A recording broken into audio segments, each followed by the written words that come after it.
अस्सलामु अलैकुम dear students, इंशाअल्लाह आप सब खैरियत से होंगे। आज हम सेकंड ईयर केमिस्ट्री का लेक्चर नंबर 16 शुरू करते हैं। तो आइए शुरू करें। Lecture number 16 second year chemistry lecture number 16। Dear students, प्यारे तलबा, इस लेक्चर का नाम है IUPAC system of nomenclature of open chain alkanes. IUPAC system for nomenclature of open chain alkanes. IUPAC system, IUPAC system for nomenclature of open chain alkanes। ये बहुत ज़्यादा अहम टॉपिक है पेपर के लिहाज से। ये पेपर के लिए बहुत ज़्यादा अहम है क्योंकि पेपर में अक्सर अल्केन का नॉमेनक्लेचर आता है कि उन्होंने कुछ स्ट्रक्चर दिए होते हैं कंपाउंड के पेपर में, और ये पूछा जाता है कि इन स्ट्रक्चर को नेम दीजिए। तो ये बहुत ज़्यादा अहम है आज का लेक्चर, तो तवज्जो के साथ सुने और समझ जाए भाई। तो मैं आपको आयोपेक सिस्टम का पहले बैकग्राउंड बताता हो कि आयोपेक सिस्टम हम इस्तेमाल क्यों करते हैं। ये भी एक सवाल आता है कि हम आयोपेक सिस्टम क्यों इस्तेमाल करते हैं या ये क्यों बना।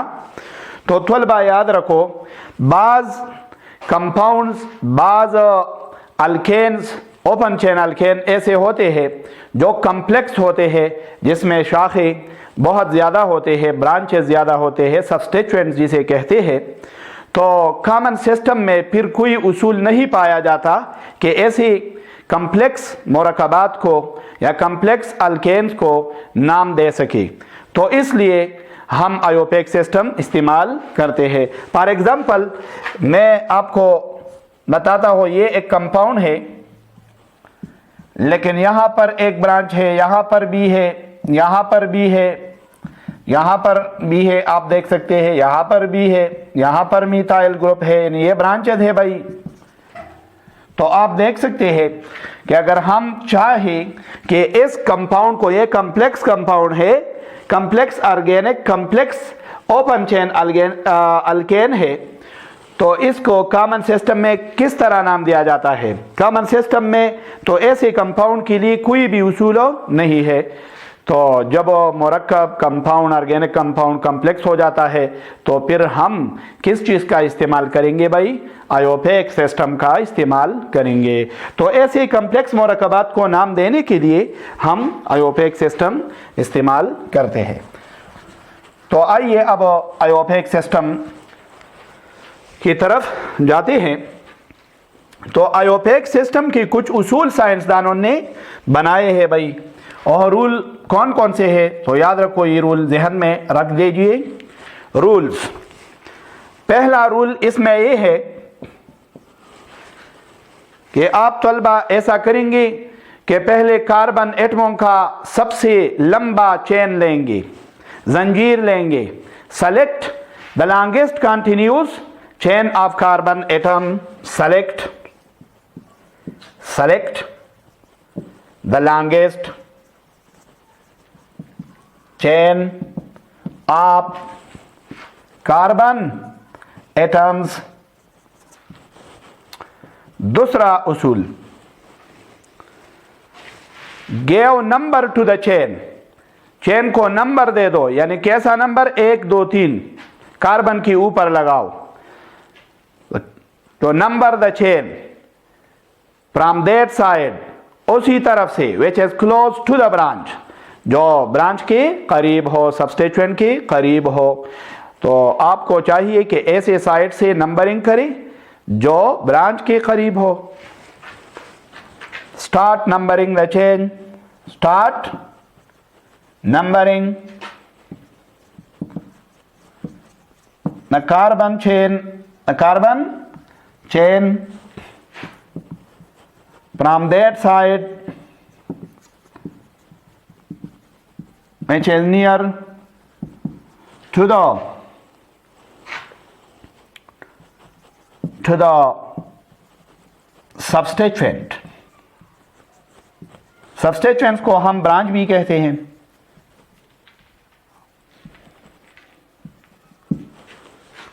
स्टार्ट नंबरिंग द चेन को नंबरिंग करें फ्रॉम दैट साइड, उसी तरफ से विच इज नियर, जो करीब हो, द सबस्टिट्यूएंट के करीब हो, यानी सबस्टिट्यूएंट को कम पोजीशन मिलना चाहिए, इसका मकसद ये है। तो ऐसी तरफ से नंबरिंग चाहिए। तीसरा उसूल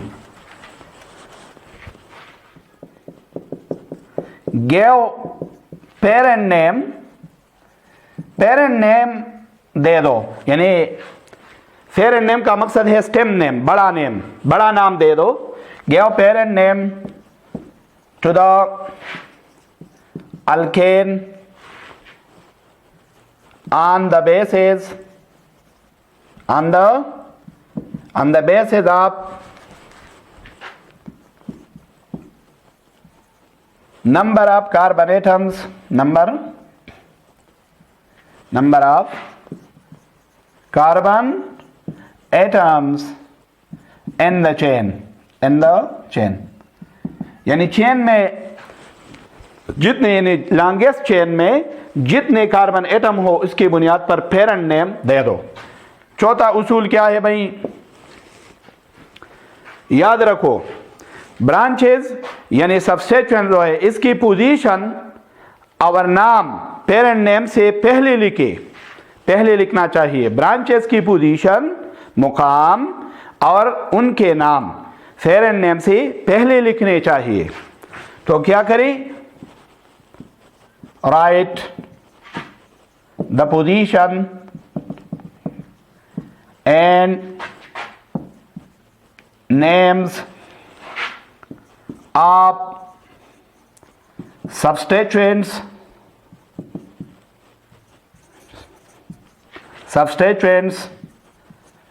before the parent name,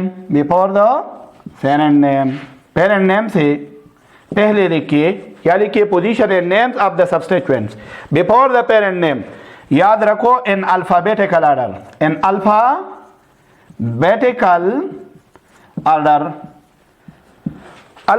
order में आप लिखेंगे। अगर मुख्तलिफ हो, ब्रांचेस क्या हो, मुख्तलिफ हो, तो इसमें अल्फाबेटिकल ऑर्डर लिखना है भाई। अल्फाबेटिकल ऑर्डर का मकसद है ABCD, ये अल्फाबेटिकल ऑर्डर है। जिस ब्रांच के नाम में ए आता है तो इसको पहले लिखो, बी आता है तो बाद में लिखो। इसी तरह अगर सी आता है तो पहले लिखो, अगर ई आता है तो बाद में लिखो। तो इसी तरह ये अल्फाबेटिकल ऑर्डर है। रोल नंबर 5, याद रखो तलबा, अगर दो चेन एक जैसे आए, ऐसा भी हो सकता है, अगर दो चेन की लंबाई या ज्यादा चेन्स की लंबाई एक जैसी हो तो फिर कौन सा चेन लेना होगा, तो फिर वो चेन ले ली जिसमें ब्रांचेस ज्यादा हो।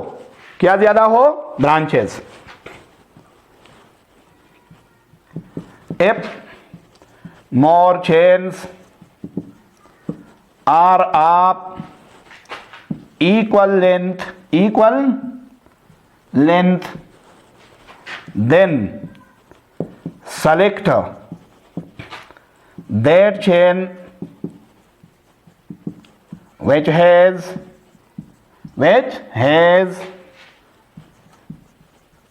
more branches,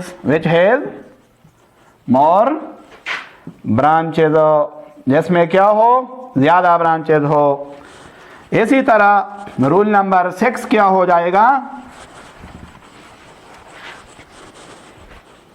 roll number 6, if two similar branches are attached to the same carbon atom, अगर दो एक जैसी शाखे एक कार्बन को क्या हो, मुंसलिक हो, तो क्या करे, इसकी पोजीशन दोहराए, 2 बार दोहराए। Right the position twice of that carbon. If 2 similar branches are bonded with the same carbon atom,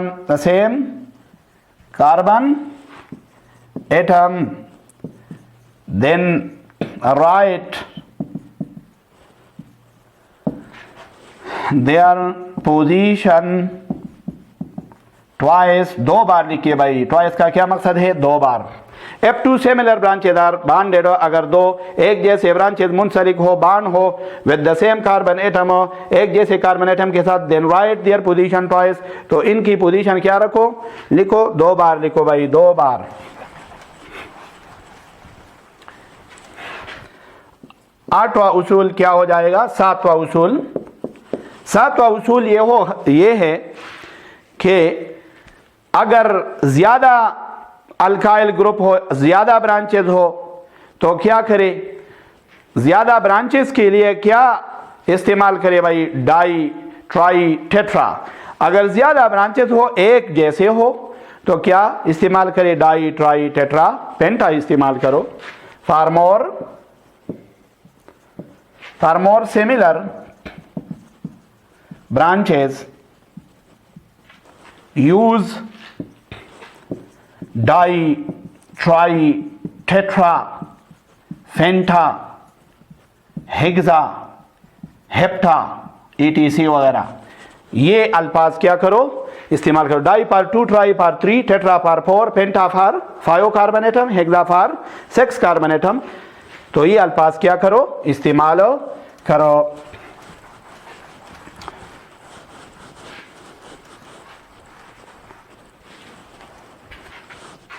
rule number 8, rule number 8 क्या है, हाँ ऐसा भी हो सकता है कि एक ब्रांच दोनों तरफ से, दोनों साइड से एक ही पोजीशन पर हो, यह भी हो सकता है। तो अगर ऐसा हो कि एक चेन में एक ब्रांच, चेन में लॉन्गेस्ट चेन में एक ब्रांच मौजूद हो और एक ये दोनों तरफ से क्या हो, एक जैसी पोजीशन हो, तो फिर दूसरी ब्रांच को ले लो कि ओहो किस तरफ करीब है, फिर आप दूसरी ब्रांच को देखेंगे कि ओहो किस जानिब करीब है। हाँ ऐसा भी हो सकता है, ये भी उसूल हुआ। ऐसा भी है कि दो मुख्तलिफ ब्रांचेज है और एक साइड से करीब है, दूसरा दूसरे साइड से, तो फिर क्या करेंगे, तो फिर आप ऐसा करेंगे कि अल्फाबेटिकल ऑर्डर को इस्तेमाल करेंगे। किस तरह, अगर एक तरफ परस्करी इथाइल ग्रुप है करीब और दूसरे साइड से मिथाइल ग्रुप है, तो आप किस तरफ से नंबरिंग करेंगे, इथाइल वाली से या मिथाइल, इथाइल वाले से करेंगे भाई। इथाइल को रेफरेंस देंगे, प्रेफरेंस देंगे, तरजीह देंगे आप। इसी तरह आठवां उसूल, ये हमारा पास बहुत अहम उसूल है, यह बनता है ये भाई हिंसों के दरमियान क्या होना चाहिए, कामा होना चाहिए। कामा आप जानते हैं, और इंग्लिश लफ्ज जो है जो हम लिखते हैं इस और हिंसे के दरमियान क्या होना चाहिए, डैश। क्या होना, देयर मस्ट बी कामा, ये कामा है भाई, comma between digits, there must be comma between digits. हिंसों के दरमियान कामा होना चाहिए, एंड डैश और डैश होना चाहिए, dash between digit and word, लफ्ज के दरमियान और हिंसे के दरमियान डैश होना चाहिए। तो ये कुछ उसूल है जो मैंने आपको बताए। अब मैं आयोपेक रूल की कुछ मिसालें आपको बताता हूँ ताकि समझने में ज़्यादा आसानी हो। तो आइए पेश करें। यहाँ पर मैं लिखता हूँ अल्केन, क्या लिखता हूँ भाई, अल्केन, और यहाँ पर लिखता हूँ आयोपेक नेम, आयोपेक नेम। तो आइए शुरू करें। ये भाई क्या है आपको मालूम है, CH4 जब हम लिखेंगे तो ये क्या है, मीथेन है भाई। अगर हम 2 कार्बन ले लें तो ये आपको तो मालूम है कि यह क्या है, ईथेन है। इसी तरह अगर 3 कार्बन हो प्रोपेन, 4 हो butane, pentane, hexane, heptane, octane, नोनेन, decane and so on, लेकिन इसमें ब्रांचेज नहीं है। अब हम ब्रांचों की तरफ आते हैं ताकि आपको क्या हो, मालूम हो भाई। ये मैंने एक कंपाउंड बनाया है, आप खुद देखिए, ये भी मैंने ब्रांच लिया, CH3 का है, ये भी CH3 है भाई। इसी तरह अगर देखें तो ये भी CH3 है, ये भी क्या है, CH3 है, ये भी क्या है, CH3, ये भी CH3। आप देख सकते हैं यहाँ पर भी हाइड्रोजन 3 आ जाएंगे, यहाँ पर भी 3 आ जाएंगे। कार्बन के 4 बॉन्ड बनाने हैं, इसलिए हम यह हाइड्रोजन अटैच करते हैं। तो पहला उसूल क्या था, उसूल के मुताबिक चले भाई, इसको नाम देना है। तो पहले मैंने लिखा कि क्या ले लो, लॉन्गेस्ट चेन ले लो आप कार्बन एटम। तो देखो 1 2 3 4 पायो, इसी तरह चेन में कितने हैं, पायो कार्बन है, 1 2 3 4 पायो, इसी तरफ भी पायो है, 1 2 3 4 पायो, इसी तरफ भी पायो है, 1 2 3 4 इस तरह 4 है, 1 2 3 4 पायो, ये पायो है, 1 2 3 4 पायो, इस तरह भी पायो है। अगर हम ये सीधा चेन ले ले तो बिल्कुल बराबर आ जाएगा। और अगर पायो वाला कोई भी चेन ले ले तो इसमें ब्रांचों की तादाद क्या है भाई, बराबर है, इसलिए कोई भी चेन ले ले तो कोई फर्क नहीं पड़ता। ये चेन है भाई आपके साथ, ये क्या है, चेन। तो ये चेन बन गया, 5 कार्बन है। अब कहां से नंबरिंग शुरू करें, वहां से जो ब्रांचेस के करीब हो भाई, ब्रांचेस के करीब हो। तो अगर हम इसी तरफ से नंबरिंग करेंगे तो 1 2, तो ये क्या आता है 2 पर मिथाइल ग्रुप, यहां से भी 2 पर, और ये दूसरा ब्रांच भी इसी तरह इस साइड से और इसी तरह से बिल्कुल एक जैसे पोजीशन पर है। तो ये आपको आप खुद ले ले, जहां से भी आप नंबरिंग करें तो दुरुस्त होगा, क्योंकि पोजीशन क्या है भाई, बराबर है। तो आइए करते हैं, ये पोजीशन क्या है कार्बन का, तो ये 1 बन जाएगा, क्या 1 2 3 4 5। तीसरा उसूल क्या था, पेरेंट नेम दे दे, तो ये कितने कार्बन है, पायो नो, तो क्या बन गया, पेंट, पेंट एन लगाए तो क्या, फेंटेन। अब चौथा उसूल क्या था, मैंने आपको लिखा कि ब्रांचेस जो है ये मिथाइल ग्रुप्स है, आप देख सकते हैं, और कितने हैं 1 2 3 4 5 6। तो मैंने लिखा था जब एक कार्बन पर 2 एक जैसे ग्रुप आ जाए तो इसकी पोजीशन को ट्वाइस लिखिए, 2 बार लिखिए। तो लिखना है भाई ये 2 है, 2 पर 2 मिथाइल है, तो क्या लिखी 2 व 2, और हिंसों के दरमियान क्या लगाना है, कामा, मैंने लिखा कामा लगाओ, 2 व 2। इसी तरह 3 कामा 3, 3 कामा 3 लगाओ, इसी तरह 4 कामा 4। और ये क्या है, कितने हैं भाई, मैंने बताया था ज्यादा ब्रांचेस के लिए क्या इस्तेमाल करेंगे, di tri tetra penta hexa. तो ये कितने हैं 1 2 3 4 5 6, 6 है तो हेक्सा लगाई, हेक्सा, हेक्सा क्या लगाए, हेक्सा। तो ये हेक्सा हुआ, और ये कौन से ग्रुप है, मिथाइल, तो इसका नेम भी लगाए हेक्सा मिथाइल, हेक्सा मिथाइल बन गया, हेक्सा मिथाइल। और ये क्या है, पेंटेन, क्या है, पेंटेन है। तो ये नाम बन गया आपके साथ। तो ये क्या है, ब्रांच वाले के लिए है, इंशाल्लाह आपको समझ आया होगा। इसी तरह अगर मैं एक यहां पर ये एक मिसाल लो, ये कितने कार्बन है 5, तो ये 6 हो गई, फर्ज करिए कितने हैं 6। यहां पर मैंने लगाया ये ग्रुप और यहां पर लगाया CH3 ग्रुप, फर्ज करें ये भी CH3 है, ये हाइड्रोजन, ये हाइड्रोजन, ये हाइड्रोजन, ये क्या है भाई CH2, यहाँ पर क्या लगाएंगे CH3, यहाँ पर हाइड्रोजन बन जाएगा, हाइड्रोजन हाइड्रोजन, यहाँ पर CH3 लगाई, तो ये क्या है CH3। अब इसको नेम दे दे, नाम किस तरह देंगे, longest continuous chain of carbon आप सेलेक्ट करें, फिर तो क्या हो जाएगा 1 2 3 4 1 2 3 4 5 6 1 2 3 4 5 6। इसी तरह भी 6 है, इसी तरह भी क्या है 6 है। को कौन सा लेना है? अगर हम ये ले ली बी ठीक है, अगर हम ये ले ली तो बी ठीक है। हाँ 1 2 3 4 5, इसमें 5 है तो ये नहीं लेना भाई। तो इस तरह हम करेंगे कि ये लॉन्गेस्ट चेन है भाई 1 2 3 4 5 6, तो ये चेन हुआ आपके साथ। अब नंबरिंग कहां से शुरू करें भाई जान? आप देख सकते हैं 1 2 3 ये मिथाइल ग्रुप है, 3 की पोजीशन पर आता है अगर हम इस तरफ से शुरू करें। लेकिन अगर इस तरफ से शुरू करें 1 2 3 तो ये क्या है आप देख सकते हैं, ये कौन सा ग्रुप है? ये आप देख सकते हैं ये क्या है? इथाइल है। क्या है? इथाइल। तो ये दोनों मिथाइल ग्रुप भी यहां से 3 पोजीशन पर आता है और इथाइल यहां से 3 पर आता है, तो दोनों की पोजीशन क्या है? सेम है। अब क्या करेंगे भाईजान? तो अब वहां से नंबरिंग शुरू करें जिस तरफ इथाइल ग्रुप क्या हो, करीब हो। मैंने उसूल में आपको ज़बानी तौर पर पढ़ाया कि क्या करेंगे, अब अल्फाबेटिकल ऑर्डर की तरफ आएंगे। तो क्या कहा कौन से तरफ से शुरू करें भाई? अगर आपने इस तरफ से ना नंबरिंग दिया तो ये बहुत बिल्कुल गलत होगा।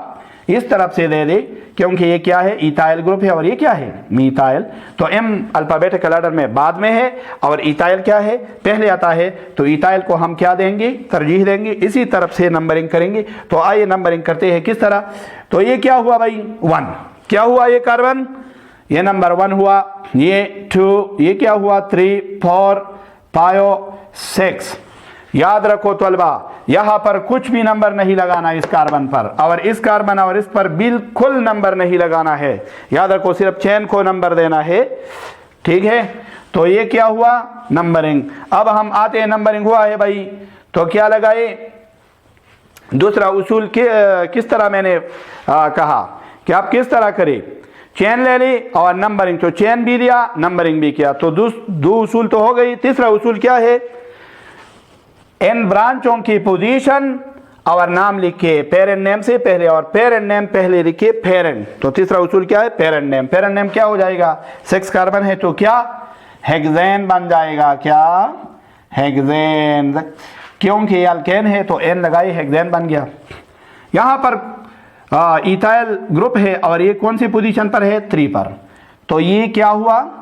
3 इथाइल, और अल्फाबेटिकल ऑर्डर में लिखेंगे, इथाइल पहले होगा। इसी तरह आपको मैंने पढ़ाया है कि डिजिट और लफ्ज़ के दरमियान क्या होगा? डैश होगा भाई। क्या? डैश। तो ये है डैश। इसी तरह ये क्या है? मिथाइल। ये कौन सी पोजीशन पर है? 4। तो 4 लगाए डैश 4, और फिर क्या लगाई? मिथाइल, और ये क्या हुआ? हेक्सेन। तो इंशाल्लाह आपको याद होगा और आपने इंशाल्लाह समझा होगा। तो आपके लिए ये कुछ मिसालें बिल्कुल काफ़ी है, लेकिन मैं आपको एक नसीहत करता हूँ, अगर आपने ये समझना है, आयोपेक सिस्टम को याद करना है, तो इन उसूल को याद करें। उसूल भी बहुत ज़्यादा आसान है और ये मशक से याद होते हैं। मशक करने से, बार बार लिखने से, आप अपनी तरफ से कुछ मिसालें बनाइए कापियों में, और इसी तरह घरों में अपनी कापियों में लिखे, और बहुत पेचीदा कंपाउंड लिखे और इनको नाम दे, उसूलों पर चलिए। इंशाल्लाह आपको खुद ब खुद समझ आएगा और इसमें रट्टा लगाने की कोई भी ज़रूरत नहीं है।